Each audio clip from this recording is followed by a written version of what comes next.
محمد رسول الله والذين معه أشداء على الكفار رحماء بينهم تراهم ركعا سجدا يبتغون فضلا من الله ورضوانا سيماهم في وجوههم من أثر السجود ذلك مثلهم في التوراة ومثلهم في الإنجيل كزرع أخرج شطأه فآزره فاستغلظ فاستوى على سوقه يعجب الزراع ليغيظ بهم الكفار وعد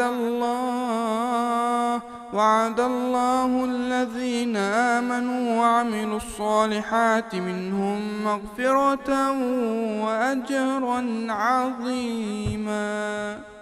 السلام عليكم ورحمة الله وبركاته. الفلوج التاني من القناة، ربنا يوفقنا فيه إن شاء الله. السيرة النبوية ديت يعني بص حاجة يعني معجزة والله من معجزات ربنا في هذه الأرض، ومن معجزات النبي صلى الله عليه وسلم اللي ربنا اداها له. تعرف انت لما تدرس السيرة النبوية هيحصل لك ايه؟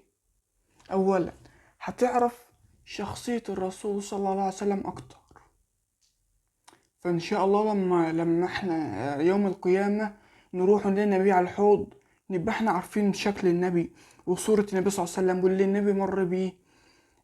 طبعا ده مش هيتساوى باللي راح ما يعرفش حاجة خالص عن النبي، تمام، ما يعرفش حاجة غير اسمه. لا، في فرق كبير، تمام.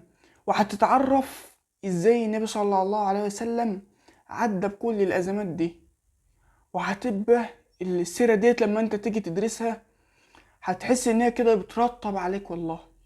يعني لما تشوف النبي صلى الله عليه وسلم هو في الطائف، راح يدعو الطائف، تشوف اللي حصل له، فانت هيهون عليك لما انت رحت تقول لواحد ما تشتمش وزعق لك، صح؟ هتهون عليك المصيبة بتاعتك لما عرفت ان اولاد النبي كلهم ماتوا في حياته الا السيدة فاطمة، صح؟ هتعرف ان انت تبقى تعرف تتعامل مع الزمن الغريب ده. قال صلى الله عليه وسلم: بدأ الإسلام غريبا وسيعود غريبا كما بدأ. هنعرف ازاي احنا نعدي الغربة بتاعتنا دي وننصر فيها الإسلام بتاعنا. أصل الغربة الأولى لما كان النبي صلى الله عليه وسلم في عهد النبي صلى الله عليه وسلم، والنبي صلى الله عليه وسلم ايه؟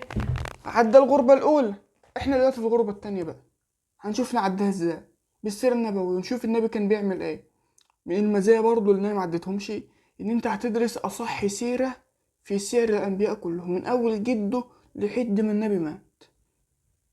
هتدرس طفولة النبي صلى الله عليه وسلم وولادة النبي وطفولته وشبابه، واول ما نزل عليه الوحي وبعد ما نزل عليه الوحي، وازاي يتعامل مع الكفار وازاي يتعامل مع الصحابة وازاي يتعامل في الغزوات وازاي كان بيصلي. هتعرف ده كله في السيرة، تمام.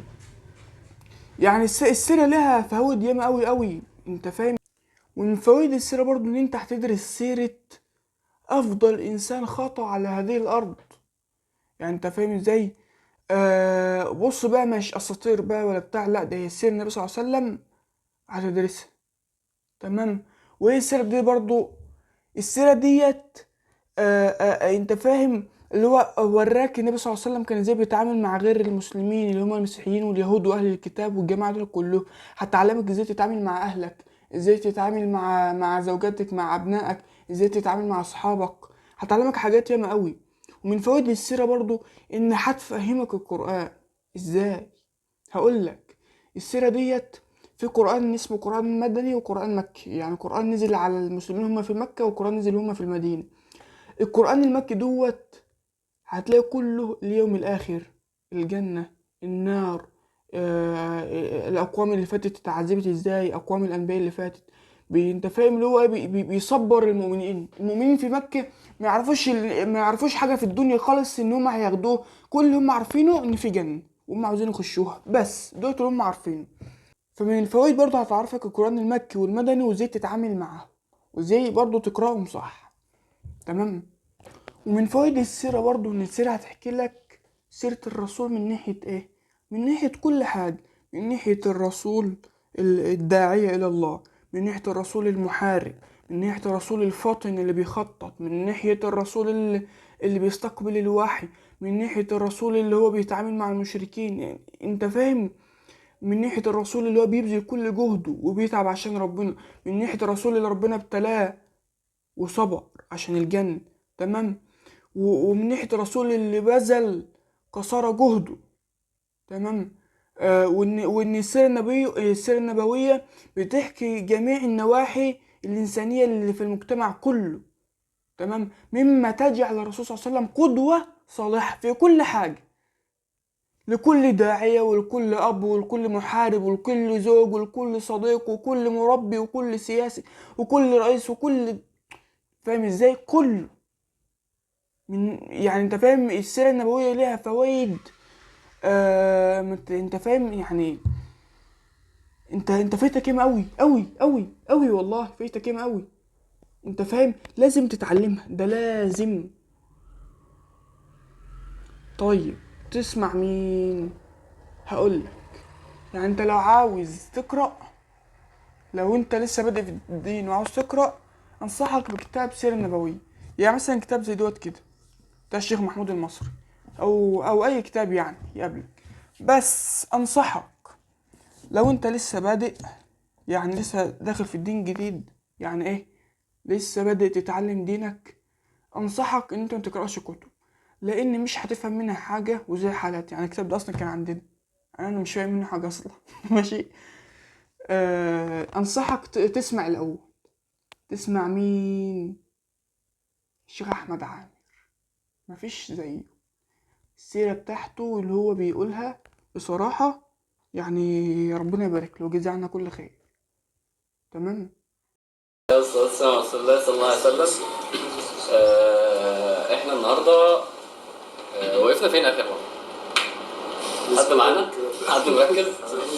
احنا وقفنا عند عام الحزن، وقفنا عند وفاة السيدة خديجة، صح؟ وفاة عم النبي صلى الله عليه وسلم، ووقفنا عند رحلة الطائف، صح؟ اتكلمنا في الأحداث دي الفترة اللي فاتت. النهارده بصوا الدرس ده أنا ممكن عادي جدا بعيدا عن السيرة أقوله في مرة لوحده، لأنه الدرس ده هيكلمنا عن الحقيقة، هيكلمنا عن الحياة الحقيقية، هيكلمنا عن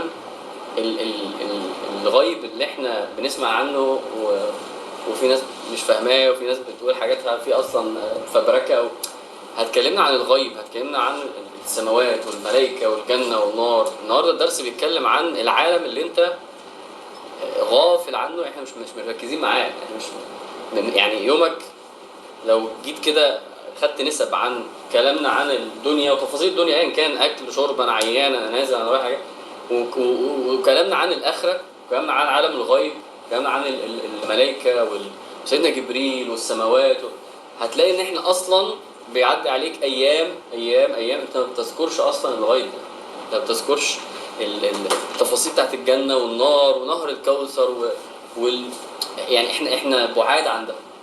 النهارده الدرس كله عن ده. النهارده الدرس عن رحله الاسراء والمعراج، لما النبي صلى الله عليه وسلم هيصعد الى السماء ويحكي لنا في ايه فوق، ويحكي لنا في ايه في العالم الاخر ده. فالنبي صلى الله عليه وسلم احنا في سنه كام؟ احنا في سنه كام دلوقتي؟ برافو 10. لانه اصلا الحصار كان من 7 ل 10، حصار الشعب في 7 ل 10، فاحنا بترجعونا لورا ليه؟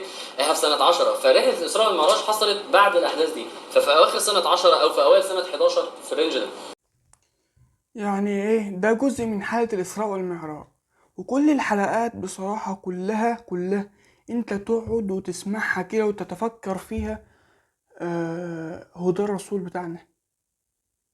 يعني الرسول بتاعنا حصل في ده كله واحنا اصلا مكسلين نقوم نصلي؟ يعني الرسول حصل معاه ده كله عشان يوصل لنا الدين واحنا مش عاوزين الدين اصلا، بنبعد عنه بأي طريقة. يعني انت فاهم، بتحسسك بالذنب بطريقة تخليك تقوم تصلي وترجع. يعني عسى الله ان يقبلنا يعني. بس فانا يعني ايه، اسمع السيرة النبوية لأحمد عامر، والله ما هتندم. يعني انت لو انت ليك شوط في الدين كويس وبقالك فترة بتقرأ كتب دينية وعندك حصيلة لغوية محترمة، اقرأ. ما تسمعش. انما لو لسه زي حالاتي كده ولسه بادئ، لا اسمع ما تقراش. تمام، عشان لو قرات مش هتفهم حاجه، لا اسمع. وبالذات بتاعت السيره بتاعت الاستاذ احمد عامر دي لازم تسمعها، حتى لو هتسمع سيره تانية اسمع دي. تمام. وارجو تكون استفدت من الفيديو، ويا رب تروح تسمعها لو ما سمعتهاش، ولو سمعتها تسمعها تاني. لا لو سمعتها روح اقرا بقى، لو سمحت اقرا ما تسمعش تاني. تمام. وبس كده.